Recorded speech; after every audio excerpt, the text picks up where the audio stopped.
galerinha do meu coração! Vamos continuar aí com o nosso intensivão de geografia física e hoje nós vamos chamar a hidrografia para conversa. Vamos aprender os conceitos principais sobre hidrografia e vamos dar um foco maior na hidrografia do Brasil, beleza? Então vem comigo!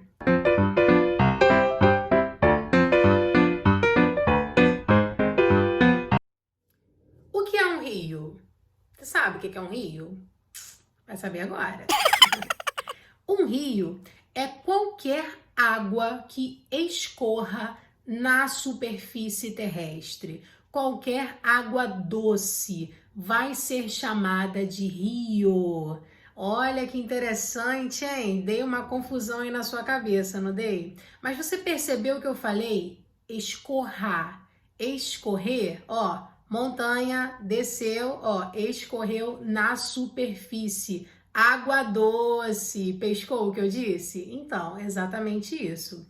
Bacias hidrográficas, você também vai aprender isso, mas só no final dessa aula, hein? Então fica aí, presta atenção, porque no finalzinho nós vamos falar sobre os conceitos principais a respeito das bacias hidrográficas e também vamos falar das bacias hidrográficas do Brasil, tá bom? Tema quente de prova, né? Brasil, geografia física brasileira é um tema muito quente, tá? Então a gente precisa trabalhar todos esses pontos, não somente, né, do relevo que nós falamos na última aula e agora de hidrografia, mas a gente vai dar continuidade a esse curso intensivo de geografia física. E hoje estamos com o tema de hidrografia.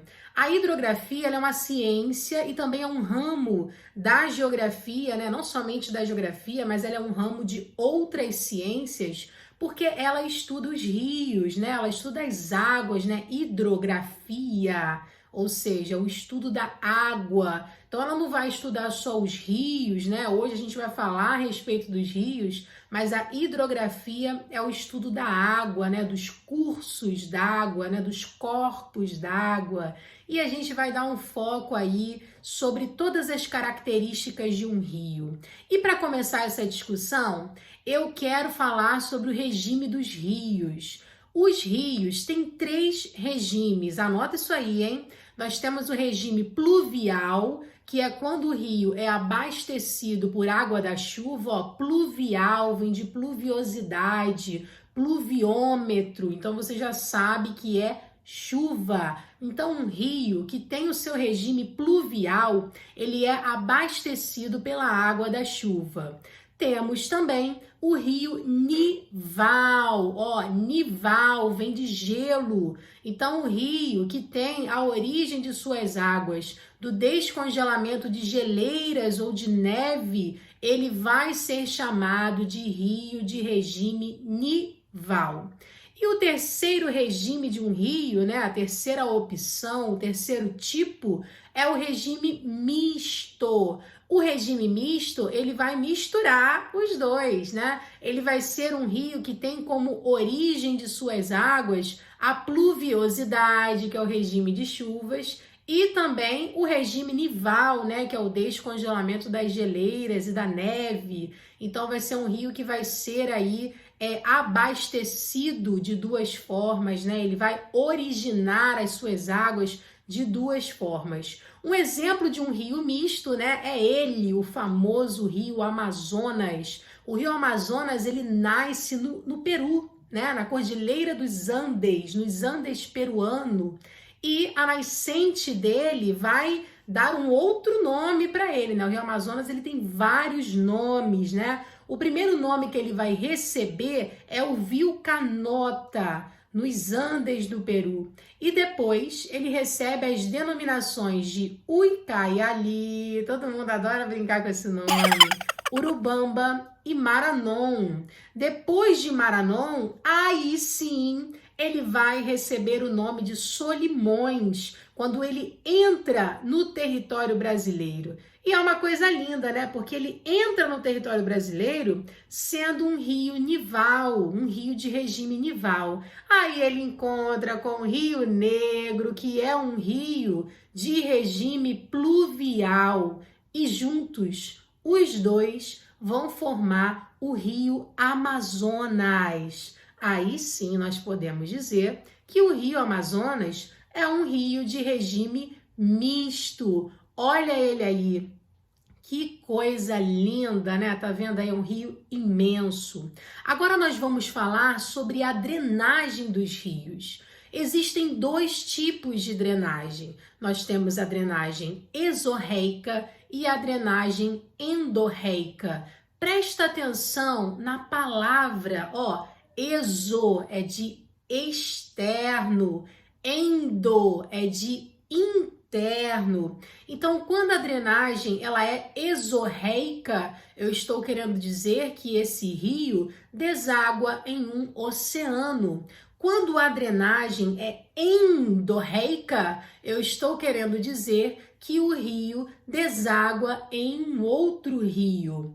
Como exemplo, nós podemos dar os rios da bacia do Rio Paraná, né? A bacia do Rio Paraná, ela tem muitos rios que vão ser ali os seus afluentes, que vão fazer parte dessa bacia hidrográfica, e todos esses rios são endorreicos, são rios que desaguam em outros rios. Podemos citar também o Rio Paraguai, o Rio Iguaçu, o Rio Paranapanema. Falei bem devagar, porque é um nome difícil, né? Muitos rios recebem nomes de origem indígena, por isso que são nomes assim, são termos, né? São nomes diferentes do nosso cotidiano, e às vezes é difícil até da gente falar, né? Engraçado que nós temos essa origem indígena, mas perdemos completamente, né, essa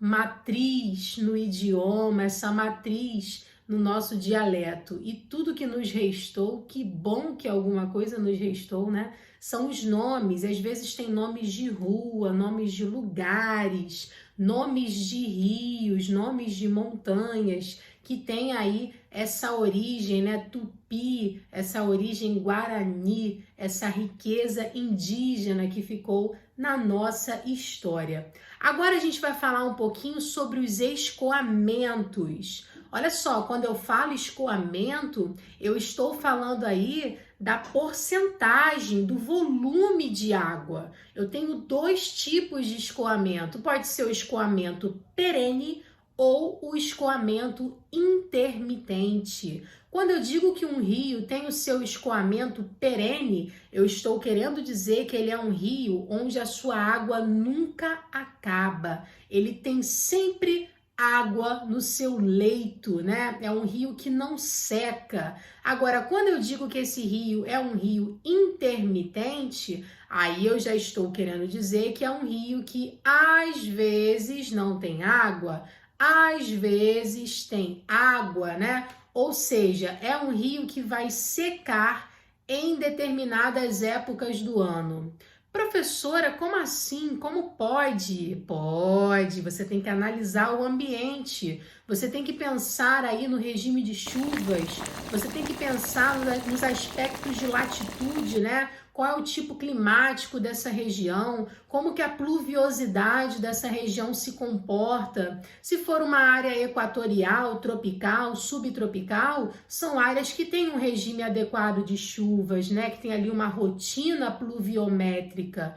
Agora, se for uma área árida ou semiárida, né, desértica, aí a gente já está falando de uma região que vai ter dificuldades, né, com a chuva. O regime de chuvas, ele vai sempre ter ali um período de seca. E esse rio vai ficar seco também, né? Ele é um rio intermitente. Podemos citar como exemplo de maior rio intermitente do Brasil, o Rio Jaguaribe, tá? É um rio que fica no Nordeste.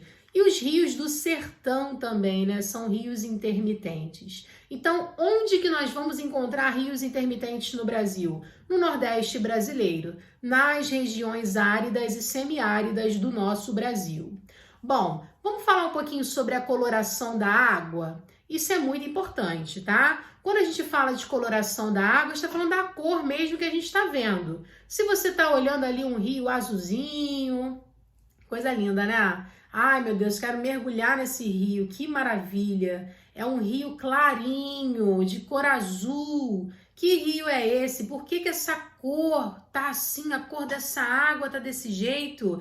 Esse rio é um rio de regime nival. Ele tem poucos sedimentos. Agora, existem rios também que são chamados de rios de águas brancas. Esses rios já têm ali uma quantidade de sedimentos, né, no seu interior, né, no seu leito. Então, quando você vai olhar a coloração dessa água, você vê que ela é uma água branca, mas ela não fica azul. Por quê? Porque tem sedimentos ali. E tem também os rios negros e pretos, que é o caso do Rio Negro, né, lá que eu acabei de falar, que encontra com o Rio Solimões e transforma ali, né, se transformam juntos no Rio Amazonas. Os rios negros ou pretos são rios que têm muita quantidade de matéria orgânica. Esse alto percentual de matéria orgânica no leito do rio, né, na composição dos sedimentos ali daquele rio, faz com que ele fique aquela coloração barrenta, né, aquele rio escuro, tá bom? Então temos aí 3 colorações. Temos os rios claros, que têm a cor da água azul, né? Por serem um rio de regime nival, não terem sedimentos ali no seu interior. Temos os rios brancos, que são os rios que também têm uma água clara, mas que não chega a ser azul, porque tem uma quantidade de sedimentos. E temos os rios negros e pretos, que ficam com essa coloração mais escura, por terem aí no seu interior um percentual altíssimo de matéria orgânica. Agora nós vamos falar sobre bacia hidrográfica.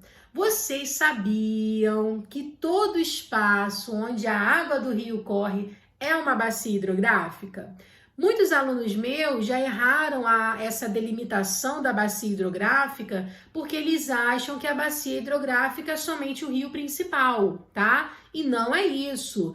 Toda a configuração do rio, da nascente, a drenagem, até chegar à foz, aquilo ali é uma bacia hidrográfica, tá? É uma região de bacia hidrográfica. Tem floresta, tem montanhas, é por onde a água passa, é uma bacia hidrográfica. Então, possivelmente, nós moramos em uma bacia hidrográfica, nós construímos shoppings, comércios, casas em bacias hidrográficas, né? Por quê? Porque nós ocupamos, historicamente, as áreas que ficam próximas aos rios, justamente pelos benefícios hidrográficos, né, que os rios transmitem para a sociedade. Nós temos aí como utilidade de um rio, né? A palavra utilidade, falando da natureza, é um pouco frio, né? Mas faz parte, né, daquilo que nós chamamos de vivência, né? De sobrevivência social.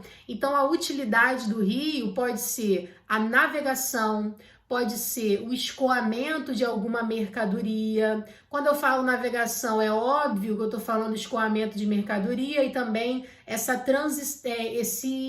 transitar, né, das pessoas, a utilização desse rio para a navegação, para o transporte de pessoas, como ocorre no Amazonas, né? As pessoas elas estão sempre utilizando a navegação como meio de transporte para ir para a escola, para ir para casa, para o trabalho, né? Por conta, né, desse grande volume, desse rio imenso. Nós estamos falando aí de 4 milhões de quilômetros de extensão só no Brasil. Se a gente for contar o tamanho da bacia hidrográfica amazônica, assim, toda, para além do Brasil, a gente está falando de 7 milhões de quilômetros quadrados de extensão. É muita água. E 4 milhões desses 7 milhões ficam no Brasil. Então, veja bem, pensa comigo, como que deve ser viver nessa região? É você necessitar do rio para o uso da navegação, né? para o transporte. Então, o rio, ele também é uma fonte de alimentos através da pesca. Ele também vai proporcionar à margem desse rio um solo muito fértil, né? Por conta ali das inundações, que lá no interior do rio tem uma matéria orgânica, o peixinho morre, a plantinha que fica ali também, né, acaba morrendo, vai entrando nesse processo de decomposição, essa decomposição vai ficando acumulada ali, né, no interior desse rio, e quando o rio inunda, ele traz esse material todo para a margem.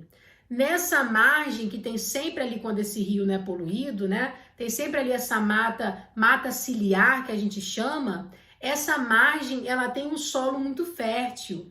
Então, quando as populações tradicionais, aquelas, né, bem antigas, quando as populações tradicionais, elas descobrem que é possível se alimentar utilizando a agricultura, utilizando o solo como fonte de alimento, elas percebem que o solo mais fértil está sempre ao entorno do rio.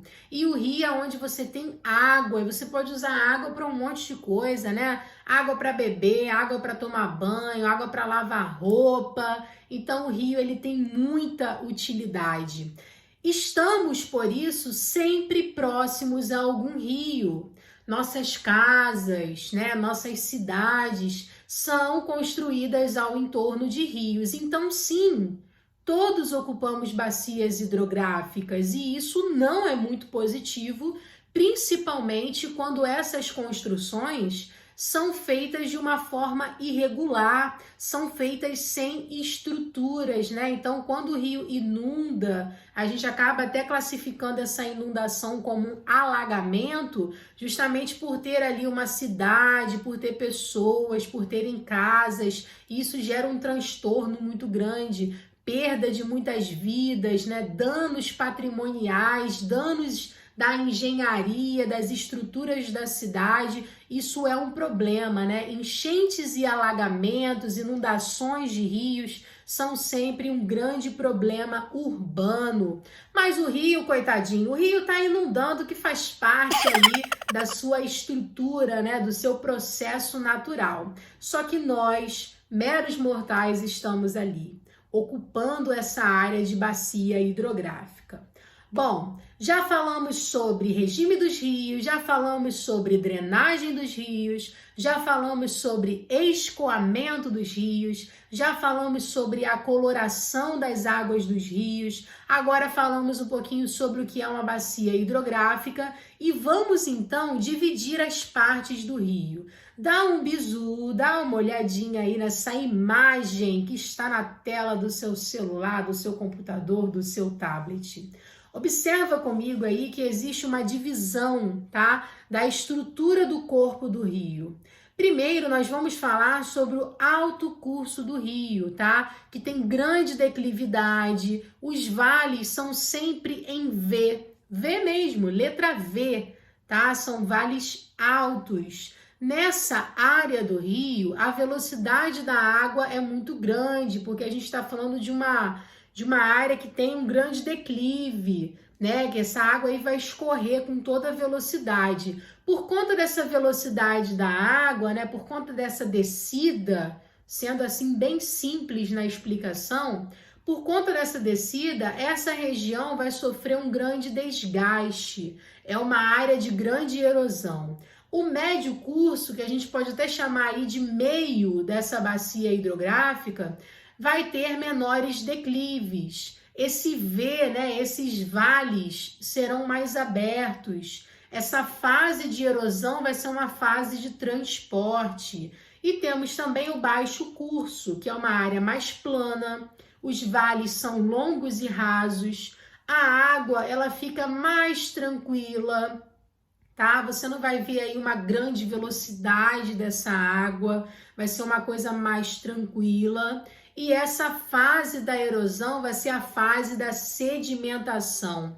Por que eu tô falando fase da erosão, gente? Porque quando nós falamos em erosão, nós falamos em desgaste, nós falamos em transporte e nós falamos em depósito. Podemos chamar depósito também de sedimentação, tá? É isso que vai diferenciar o processo de erosão do processo de intemperismo. Muita gente pergunta, professora, qual é a diferença entre intemperismo e erosão? Quando você explica intemperismo, eu percebo que tem muitas semelhanças. Veja bem, erosão é um processo de 3 etapas. De novo, galera, desgaste, transporte e sedimentação. E o intemperismo, você vai ter o intemperismo físico, que vai dar um impacto ali naquele relevo. Você vai ter o intemperismo químico, que vai mudar a química desse relevo. Você vai ter o intemperismo biológico, que também é um impacto nesse relevo, mas por questões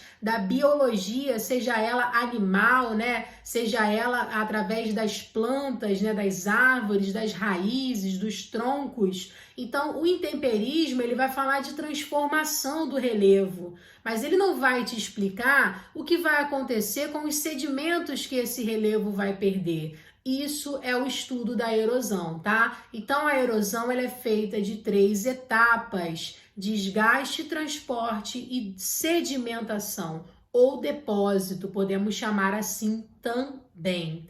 Beleza? Vamos falar dos meandros? Nos meandros da vida, nas curvas da vida, né? Os meandros são os caminhos que o rio faz. A erosão que o rio produz, ela vai fazendo aquelas curvas. E quando você olha o mapa daquele rio, você vai vendo ali, né? Esses meandros. Então, meandro é o desenho que o rio faz, é a curva, né? Desse rio. E a foz? A foz é o encontro das águas do rio com oceanos, né? Ou com outro rio. Eu tenho 2 tipos de foz, a foz em delta e a foz em estuário. A foz em delta é quando o processo de sedimentação desse rio, ele é tão grande, que começa a criar obstáculos no final desse rio, né? Nessa região que a gente chama de foz, vai gerando ali acúmulos de bancos de areia. Dá uma olhada nessa imagem aí dessa foz em delta. Essa área de foz em delta, ela tem acúmulos de bancos de areia, né? Você está vendo aí um rio com forte sedimentação, divisões do rio dentro dessa foz, né? Existe um obstáculo aí. A foz em estuário, ela já não vai ter obstáculo nenhum. Dá uma olhada nessa imagem aí também. É um rio com nenhum acúmulo de sedimento em sua foz. Bom, vamos falar mais um pouquinho sobre bacias hidrográficas? Você já sabe o que é o conceito de bacia hidrográfica, mas tem uma coisa que a gente já utiliza assim na nossa conversa, né? O divisor de águas. Eu costumo sempre usar esse termo. Aconteceu tal coisa comigo que foi um divisor de águas na minha vida. O que eu tô querendo dizer? Eu tô querendo dizer que um determinado fato gerou uma divisão de um período importante na minha vida. Mas esse termo que a gente utiliza no cotidiano, ele é um conceito de bacia hidrográfica. Olha essa imagem aí. Quando eu falo em divisores de água dentro desses estudos de bacias hidrográficas, eu estou falando de uma montanha que vai dividir um lado de águas para um rio e outro lado de águas para outro rio. Essa montanha que fica no meio, ela vai dividir 2 bacias hidrográficas. De um lado, a água que escorre vai formar um rio, de outro lado, a água que escorre vai formar um outro rio. Então, são 2 rios, são 2 bacias hidrográficas. Quem vai trabalhar como divisor de águas é essa montanha. Agora, o que são nascentes? O próprio nome já diz, né? Nascente é de onde o rio flui, é de onde o rio nasce. Então, o rio, ele vai nascer no alto de uma montanha.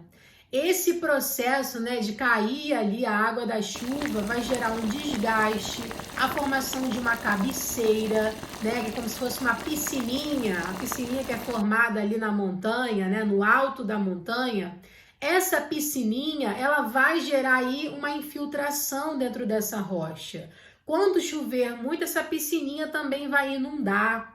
Essa infiltração somada a essa inundação está gerando aí um rio está nascendo. Esse processo ocorrendo de forma repetida vai gerar aí a formação de um leito, a formação de meandros, a formação de afluentes. Eu costumo dizer que os afluentes são os filhos dos rios e os subafluentes são os netos do rio, né? Afluente é o filhinho do rio principal e o subafluente é o netinho do rio principal. Piadinha interna, né? Só para a gente conseguir gravar de uma forma mais tranquila, porque é muito conteúdo em hidrografia. São muitos conceitos, são muitas anotações que você tem que fazer, são muitos detalhes e você não pode deixar nada escapar, porque todo detalhe não é um mero detalhe. Todo detalhe em geografia física é muito importante. E por que muita gente reprova a geografia física? Porque ela é cheia de detalhes, ela é cheia de conceito e muita gente não tem paciência de memorizar, muita gente só quer ficar gravando, não quer entender, não quer observar a paisagem. Então é um ramo da geografia onde você precisa o tempo todo estar em conexão com o conceito que você aprendeu e a representação desse conceito. Então eu deixo como conselho para você: leia o conceito e observe a imagem que representa esse conceito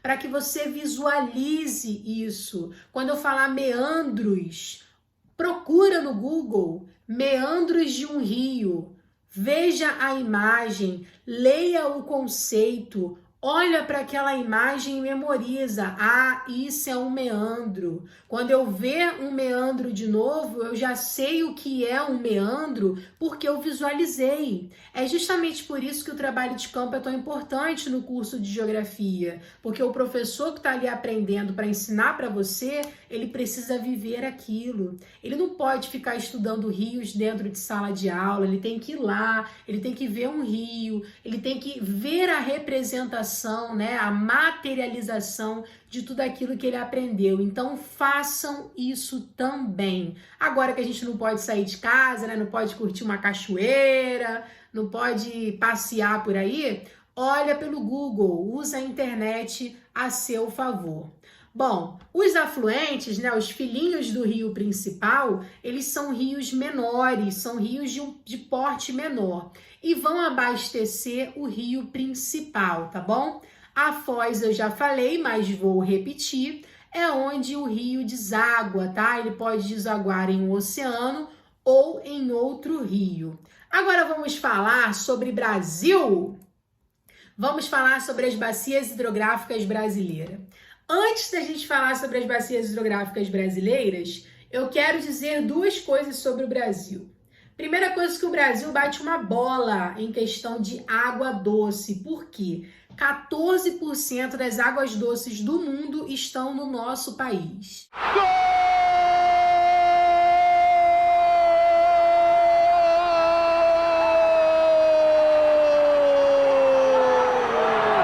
Nosso país, exatamente isso, tá? Aí você fala assim, é porque é a bacia do Rio Amazonas. Realmente, a maior bacia hidrográfica do mundo é a bacia do Rio Amazonas, tá? E a maior parte dessa bacia hidrográfica está no nosso território. Mas não é só ela não, meu povo. É 12 bacias, não, né? São 12 bacias hidrográficas nesse território. São 12 bacias hidrográficas e nós vamos falar um pouquinho sobre cada uma delas. Eu vou começar com a primeira. Dá uma olhada aí na imagem, na tela do seu celular, do seu computador ou do seu tablet. A bacia hidrográfica amazônica, ela fica na região norte do Brasil, é a maior do mundo, tem 7 milhões de quilômetros quadrados e 4 milhões estão no Brasil. O Rio Amazonas, ele nasce no Peru, tá? E toda parte desse rio é navegável, tá bom? Então é um rio assim que a principal função dele é a navegação. Agora vamos falar sobre outra bacia hidrográfica. Dá uma olhada aí na tela do seu celular. A Bacia do Prata. A Bacia do Prata, no território brasileiro, ela é dividida em três. A Bacia do Paraná, a Bacia do Paraguai e a Bacia do Uruguai. Eu vou falar sobre cada uma delas. Primeira Bacia do Paraná. Ela tem 800 mil quilômetros de extensão. Ela fica nas regiões sudeste e sul do Brasil. Ela tem o Rio Paraná como rio principal, tá? Mas ela também vai ser composta pelo Rio Tietê, pelo Rio Paranapanema e pelo Rio Grande.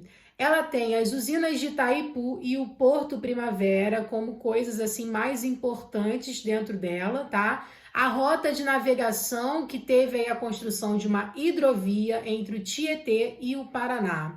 Agora, a Bacia do Paraguai.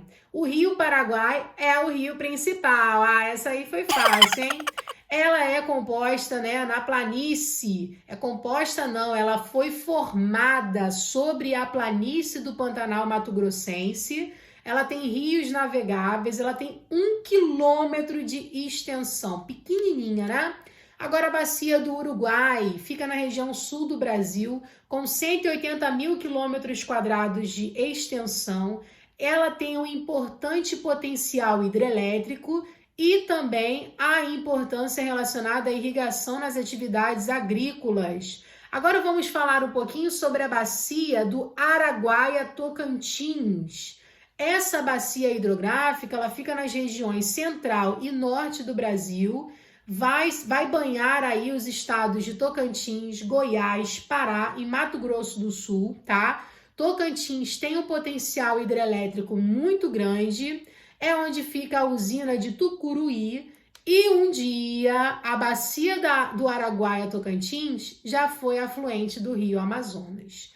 Bacia do Rio São Francisco, a minha predileta, é o rio da integração nacional. Ele vai banhar a Bahia, Sergipe e Alagoas, mas ele nasce em Minas Gerais. São 650 mil quilômetros de extensão e o Velho Chico é bom para irrigação e navegação. Seus afluentes são Parto, Ariranha, Grande e das Velhas.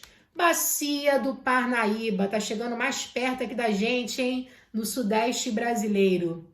São 340 quilômetros quadrados de extensão. Ela vai banhar o Piauí, o Maranhão e o Ceará. Seus afluentes são Balsas, Uruçuí Preto, Gurgueia, Longa, Poti e Canindé. A atividade principal da Bacia do Parnaíba é a piscicultura e a criação de peixes. Bacia do Atlântico, ela é dividida em leste, sudeste, sul, nordeste oriental e nordeste ocidental. A Bacia do Atlântico Leste, ela tem 350 mil quilômetros quadrados de extensão.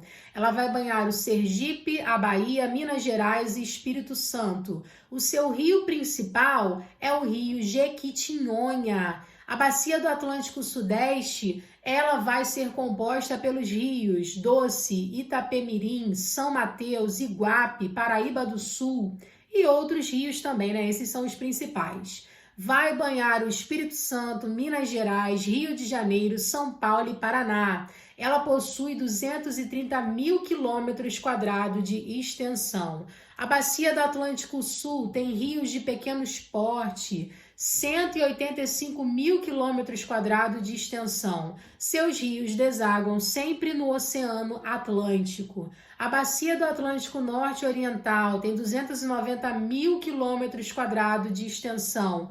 Ela vai banhar Rio Grande do Norte, Ceará, Pernambuco e Alagoas. Seus rios principais são Beberibe, Capiberibe e Jaguaribe, que é o maior rio intermitente do Brasil.